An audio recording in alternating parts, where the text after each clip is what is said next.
We're testing a standalone DJI Mic 2 Osmo Action 5 Pro. We're going to set up our wireless mic, transmitter 1, linking. As soon as it flashes fast, a couple of seconds later, we're linked, confirmed, off we go. We're going to close out, go to the two dashes, go into the microphone area, and we're going to look at our dB level, -7. I'm going to shut my camera off. It goes on standby.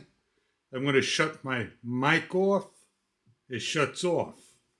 I'm going to turn my camera on. It tells me my DJI mic is disconnected.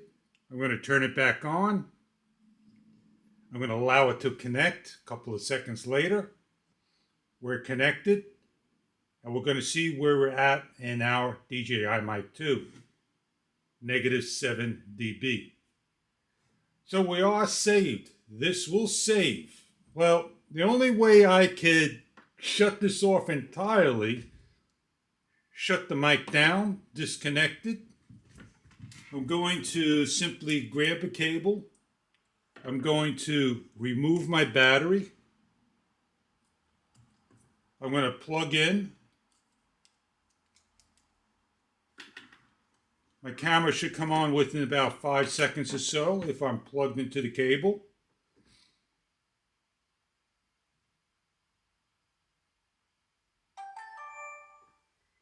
If I go into the two dashes into the microphone area, we don't have a microphone.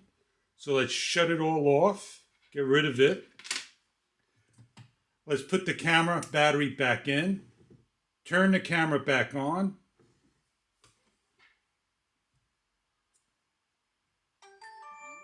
Turn the DJI Mic 2 back on. We're connected. Go into the mic gain area, -7. There's really no need for us to try the mic adapter or a Rode Wireless Pro. It seems that the camera and the DJI mic, for me, is the norm and how it's supposed to work. Thank you.